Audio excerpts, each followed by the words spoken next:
aussi. C'est précisément ce qu'est venu faire le Ségur de la Santé. Alors, je ne sais pas si pour le téléspectateur, mais la question des places en réanimation, elle est importante. La réanimation, elle existe même quand il n'y a pas de Covid. Elle existe pour tous les soins courants. Et elle est tous toujours les soins, saturée. Et elle est indispensable pour... Elle est toujours saturée. Elle est toujours saturée. C'est-à-dire qu'un système de réanimation fonctionne toujours par l'occupation de ces lits et c'est toujours avec les places et les choix et les priorisations que l'on peut faire lorsque l'on est à la tête d'un service comme celui-là que l'on peut à ce moment-là décider. Il n'y a pas de Covid en temps normal. Terminez, Coralie Dubos, qu'on vous interrompt. Sauf que nous sommes actuellement à 1000 personnes en Covid avec les valeurs que je vous ai montrées. Donc on n'est pas du tout sur l'état du printemps. Vous êtes en train de contester les chiffres de mon ARS et de mon préfet. Non, je suis en train de les interpréter et le ministre de la Santé les interprète aussi. Chez moi, le taux de saturation augmente chaque semaine depuis le mois d'août. Donc je ne contesterai pas les chiffres. Oui, absolument, mais pas avec la pente qui était celle du printemps. Vous me coupez pendant que je parle. Je vous laisse parler. Je vous remercie. Donc, sur les chiffres dans mon département, mais vous êtes en train de contester les chiffres de mon préfet et de l'ARS. Je vous laisserai régler ça avec eux si vous voulez. Ce sont des valeurs Donc, ces services de réanimation, quand il y a le Covid et que vous avez un afflux d'un coup de plusieurs malades atteints par le Covid qui ont besoin de ces services de réanimation pour être avec des machines qui leur permettent de respirer et de survivre et de ne pas aller vers un nombre de décès précisément que nous voulons éviter. Si vous occupez tous les lits de réanimation avec ces patients Covid, forcément vous ne traitez plus les pathologies à côté, vous les retardez. Et on ne veut pas arriver à cela. On ne veut pas que si le Covid dure des mois et des mois, cela décale tous les soins. Il y en a déjà plusieurs qui ont été décalés pendant le premier confinement. Nous voulons maintenir, si vous voulez, un seuil pour que à la fois ceux qui aillent en réa dû au Covid et ceux qui en ont besoin du fait du traitement de leur pathologie puissent être accueillis. On ne veut pas de système de saturation. Il faut l'augmenter et ne pas dire qu'il ne faut pas saturer à 300 places. Et donc ça impose une modification de nos comportements. Alors, sur la distinction entre restaurateurs et bars qui respectent les protocoles sanitaires et ceux qui ne respectent pas, je suis d'accord et à Montpellier, j'entends exactement la même chose. En métropole, ils nous disent pareil. On n'a pas vu de fermeture administrative de ceux qui ne faisaient pas d'efforts, alors que nous, on a mis le paquet tout l'été pour être bien respectueux et on a l'impression de payer un peu les pots cassés des mauvais élèves. Donc pourquoi c'est pas cette mesure qui a été prise ? Et moi, en tant que parlementaire, je demande à mon gouvernement, je dis je veux plus de contrôle et je veux que ceux qui ne jouent pas le jeu et des sanctions, parce que ceux qui jouent le jeu doivent voir que ça vaut le coup de jouer le jeu et que c'est respecté.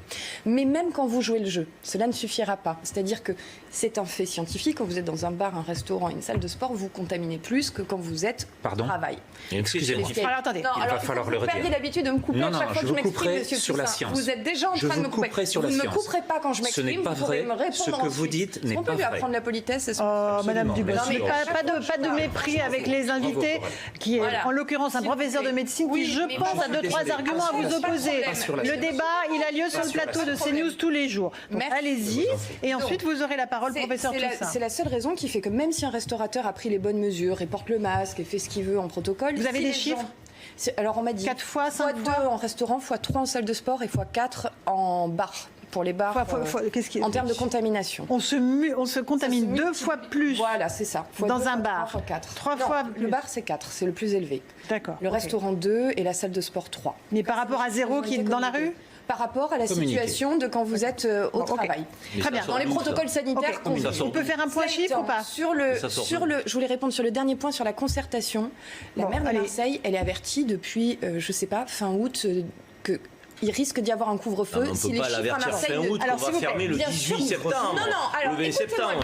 Arrêtez de dire ça. Elle est plus qu'avertie, mais il y a déjà eu un premier couvre-feu. Moi, je ne prends pas parti politiquement, j'en ai rien à faire de cette histoire. Il y a eu un premier couvre-feu qui était à 11h30 à Marseille et la maire a négocié pour aller jusqu'à minuit. C'est-à-dire qu'elle a repoussé au maximum, mais elle savait, on ne peut pas dire qu'on stop, s'il vous plaît. Coralie qui dit Muselier qui dit je voudrais juste qu'on fasse un point sur les chiffres qui ont été évoqués de la contamination dans les bars, parce que c'est important, salle de sport et restaurant. Quels sont les chiffres dont vous disposez, professeur Toussaint? Les salles de sport, 27 millions d'entrées depuis le retour, 200 contaminations. On est inférieur à 10 par million d'entrées. Okay. Voilà ce qu'on appelle des cas positifs. Je rappelle que ce ne sont pas des malades.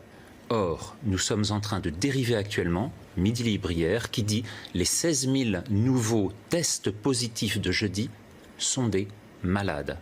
C'est une erreur complète de ce que veut dire actuellement la capacité d'amplification des tests PCR sur la réalité de la transmission de cette épidémie. C'est-à-dire qu'on peut tester positif et ne pas être malade. Ce sont des asymptomatiques, ce sont des sujets guéris qui ont réussi à se débarrasser du virus et qui sont encore sécrétaires. Ils sont PCR s'ils sont... Eh bien parce que, chère madame, lorsque vous avez encore du virus dans vos fosses nasales, vous continuez tout en ayant réussi à vous en défendre, à donner des fragments dans l'air extérieur. Ces fragments du virus informent les autres de ce qui se passe. Et vous n'êtes plus contaminant de la forme létale du virus. Autrement dit, on a 90% actuellement des 10 000 à 16 000 cas positifs par jour, qui sont des gens qui ne sont pas transmetteurs, voire qui sont guéris. Et on a noyé au milieu de tout cela les malades qui auraient besoin justement d'être diagnostiqués et sur lesquels les laboratoires n'arrivent plus, faute de réactifs, à pouvoir donner l'ensemble de ces résultats. Donc on est en train de noyer le poisson dans une communication, vous m'avez dit communiquer, mais dans une communication du gouvernement qui s'égare. Pourquoi ? J'ai entendu ce matin une ministre du gouvernement nous dire, et je cite in extenso, vous pourrez écouter à 8h18, cette ministre nous dire actuellement les décisions ne sont plus aujourd'hui prises sur la réalité de la circulation du virus. Écoutez-la sur Europe 1 à 8h18. Alors, on va refaire. Juste sur les bars et les restaurants. Ouais, merci Karim. Est-ce qu'on a des chiffres sur les comptes ? Non, attendez, Coralie Dubos. Juste vous terminez, professeur Toussaint, sur les bars et les restaurants. Vous avez des chiffres ou pas ? Parce que c'était 2 fois et 4 fois plus. Les bars et les restaurants sont les mêmes valeurs sur lesquelles on trouve une transmission de ces éléments viraux qui ne sont pas dans la phase létale que je vous ai montrée tout à l'heure, qui ne sont pas des transmetteurs graves, et c'est cette confusion qui amène à l'incompréhension totale de la part des Françaises et des Français qui ne savent plus de quoi on parle. Si on parle de mort, on sait que cette épidémie n'est pas en train d'augmenter. Si on parle de réanimation, on voit les choses qui augmentent de façon 10 à 20 fois moins importante qu'en mars. Si on parle de cas positifs, alors à ce moment-là, vous êtes en train de nous expliquer qu'une maladie sans malade est en train d'augmenter de façon exponentielle parce qu'on va chercher dans les narines de toutes les Françaises et de tous les Français des fragments viraux qui ne sont plus du tout des éléments de la contamination. Alors, les décisions ne sont pas prises sur la base du nombre de contaminés. Je ne parlerai pas de malades puisque vous avez fait Il me semble que si en ce moment. Non, ben, il me semble que si. Ce n'est pas du tout les chiffres qui ont été avancés, c'était sur la base des réanimations. Ça, c'est très clair. Donc, ça a été expliqué plusieurs fois par le gouvernement. Sur la base des cas les positifs. Chiffres que vous évoquez sont ceux de Santé publique France. Juste une question, Monsieur Toussaint. Les chiffres que vous évoquez, quelles sont leurs sources ? Est-ce que ce sont les mêmes que ceux du Haut Conseil scientifique ? Alors, c'est le Haut Conseil de la Santé publique et en face de cela, nous avons un Conseil scientifique de la Covid dirigé par M. Jean-François Delfrécy qui devrait terminer ses travaux le 30 octobre à sa demande et sur lequel nous avons un comité politico-sanitaire qui donne de l'interprétation des chiffres donnés une variation totalement catastrophiste. Donc vous êtes en vous avez des chiffres différents de celui du Haut Conseil ? Non, c'est les mêmes. Santé publique France. Vous avez suivi ceux de Santé publique France, qui sont les chiffres officiels qui vous sont communiqués tous les jours. Donc, vous dites que sur les chiffres de Santé publique France qui vous amènent à ces conclusions sur les salles de sport ? Sont erronés. Les interprétations sont erronées. Les chiffres sont les bons, il faut savoir les lire, il faut savoir les comprendre, il faut savoir les remettre à plat et ensuite faire une stratégie cohérente qui ne soit pas celle sur lesquelles on rêve ces fantasmes de deuxième vague et d'explosion du système de soins. Ce sont eux qui conseillent le gouvernement, vous savez ? Il me semble qu'ayant travaillé pendant 10 ans avec eux, je puisse avoir un certain recul sur ces données, c'est celle que je vous donne. Les chiffres sont donnés, ce sont les mêmes que je vous montre tout à l'heure. Donc l'interprétation est différente. Je pensais, et je pense toujours, je n'ai pas changé, je pense toujours que la peur est pire que le mal. Et c'est ce qui se passe. Voilà. Il y a trop d'affolement, trop de nervosité, trop de panique. On verra, on regardera à la fin, je l'ai dit, on le verra. À la fin, le poids de la mortalité à côté du poids social va être négligeable. Le poids social va être considérable parce que la peur n'a pas été gérée. Alors, professeur Toussaint, est-ce que vous partagez sur ce constat du professeur Raoult le fait que la peur, la panique ne permettent pas de gérer correctement une épidémie de ce type ? L'entretien de la panique, la caractérisation du cadre de la panique, le constant retour à ces éléments de panique qui sont donnés depuis 6 mois, qui ne vont pas analyser les faits tels qu'ils sont, qui s'abstraignent de la réalité, qui sortent de la capacité d'analyse, ont été constamment utilisés et surutilisés pour dire ce que seraient les éléments sur lesquels cette épidémie pouvait se jouer. quand on fait de la prospective, il faut mettre tous les scénarios sur la table, il faut regarder ce que la réalité va choisir parmi tout cela et il faut l'accepter. Le fait de revenir à chaque fois en arrière pour dire que les éléments catastrophistes sont ceux qu'il faut suivre et en changer les indicateurs, puisqu'on est passé du taux de mortalité au taux de tests positifs, qui ne représentent absolument pas la même chose, alors à ce moment-là, c'est un entretien de la peur qui conduit aux dramatiques décisions disproportionnées que nous avons vues. Et ceux qui entretiennent la peur, ce sont les responsables politiques, les responsables médicaux, qui sont-ils ? Il y a eu dans ce conseil scientifique un certain nombre d'éléments qui sont revenus, y compris parmi les conseils scientifiques du Covid à l'échelle européenne, et qui ont défendu les mêmes anomalies, les mêmes erreurs de modélisation qui étaient celles du mois de février, en particulier celles de Neil Ferguson et de l'Imperial College, qui ont été constamment suivies et qui ont été constamment réassaisonnées à la hauteur de ce qui n'était pas le retour de l'épidémie et le retour d'une deuxième vague identique à la première. Et pour vous, on n'est toujours pas dans cette deuxième vague ? Toujours pas. On voit une ascension 20 fois plus faible. On voit que l'Espagne est remontée à 100 décès par jour, qu'elle s'y maintient depuis 2 semaines et qu'il n'y a plus d'augmentation. Et en France, une fois de plus, on est passé il y a 10 jours vendredi, 123 décès sur une seule journée, 78 mardi, 53 jeudi et hier, 27 décès. Il faut me faire comprendre comment les exponentielles qui sont soi-disant ascendantes donnent des chiffres qui diminuent. Alors, Coralie Dubost, députée de La République En Marche. Il y a plusieurs choses. Je comprends, pour ceux dont c'est la profession, le métier, le plaisir, que l'analyse soit la posture la plus intéressante. Et moi, j'ai eu d'ailleurs, dans une vie antérieure, fait de l'analyse pas en sciences dures, en sciences humaines. Et effectivement, on étudie une infinité de scénarios, et c'est d'ailleurs très, très agréable intellectuellement de pouvoir regarder les différents scénarios de façon froide. Quand vous êtes responsable politique, vous devez prendre une décision. Vous ne pouvez pas vous contenter de regarder différentes hypothèses. Vous devez, parmi ces différentes hypothèses, et ça a quelque chose de vertigineux. Karim, je suis sûre que tu l'as vécu, quand tu es en responsabilité en politique et que tu regardes toutes les hypothèses et que tu te dis que tu dois pouvoir protéger le concitoyen de chacune de ces hypothèses. Donc, y compris la pire, y compris le plus mauvais de tous ces scénarios. Et là, il faut prendre une décision. Et on est en France. On est en France au XXIe siècle. Tous les moyens pour préserver la santé et la sécurité des Français sont mis en œuvre. Et c'est pareil d'ailleurs dans tous les domaines, pas que dans la santé. C'est ça, faire de la politique. Et c'est ça, être un responsable politique. C'est pas juste regarder les scénarios et se dire le moins pire me donne quand même une situation plutôt agréable pour l'avenir. C'est de se dire il y a le moins pire et puis il y a aussi celui-là. Et si on arrivait à celui-là et que j'avais rien fait pour mes concitoyens, j'aurais eu tort. Je dois, moi, assumer aujourd'hui d'organiser la vie différemment pour protéger tout le monde. Et cela étant, j'ai vérifié quand même, Monsieur Toussaint, parce que moi, je veux bien vous croire et je crois votre bonne foi, mais je vous confirme que chez moi, la réanimation est saturée à 82%. Donc je ne sais pas comment vous calculez vos chiffres, mais chez moi, la réanimation... de la Santé. Chez moi, Montpellier, la réanimation est saturée à 82%. L'ensemble des régions. Je voudrais juste finir mon propos, je vous ai laissé terminer. Je voudrais vous répondre sur cette Ça veut dire quoi, la réanimation? Ça veut dire qu'il reste des lits de réanimation donc, dans votre région? Mais chez moi, on est à 82%, à Montpellier, il en reste. Mais ce que je veux, c'est que si demain, il y a encore plus de Covid et il y a encore plus de personnes qui partent en réa, je veux que la personne qui fasse un infarct puisse aussi être accueillie. Professeur Toussaint vous répond. Alors, ok, allez-y, professeur Toussaint, vous avez la parole pour répondre à Coralie Dubost. Pour avoir des réponses proportionnées, il faut comprendre. Il faut savoir analyser les choses et ne pas attendre que les scénarios se réalisent, comme vous le disiez, mais décider. Mais décider, ça veut dire surtout suivre ces décisions au jour le jour. Bien sûr. Et savoir en changer. Et savoir en changer, on a confiné, ça veut dire ne pas rester sur une seule analyse catastrophiste qui est celle-là. Alors, de quoi sont faits les chiffres? Actuellement, ce que l'on voit, c'est que 85% de la mortalité est associée à 4 paramètres.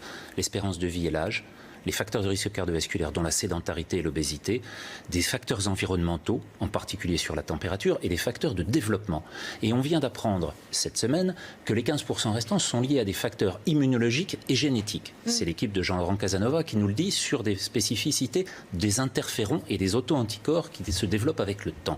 Si tel est le cas, alors ça veut dire que nous avons une quantité d'éléments qui nous permettent de comprendre ce qu'en cela et de rendre à chacune des citoyennes et des citoyens les facteurs de pédagogie qui ont manqué pour leur faire analyser l'essentiel de ces points, leur faire préciser leurs risques et les laisser décider à un moment donné sans leur imposer ce qui a été imposé. Ce que l'on voit maintenant, c'est que le confinement... Non, laissez-le terminer. Ce que l'on comprend maintenant, c'est que ce confinement qui va aboutir à une destruction sociale, économique majeure qui n'a rien à voir avec l'épidémie elle-même de coronavirus, va être suivie d'effets sur lesquels il faut pouvoir maintenant prévenir. Et attention, il faut avoir la capacité de protéger les citoyens des décisions du gouvernement qui vont être prises. Là, on est d'accord. Protéger les citoyens des décisions du gouvernement. Les mots intéressants. Il y a des éléments sur lesquels cette précaution-là doit aller, y compris sur les erreurs que l'on fait dans les décisions. Mais c'est là, maintenant qu'il faut avoir ça. Tout ça, on n'est pas confiné. Justement, les gens qui vous disent à 90% de chiffre d'affaires en moins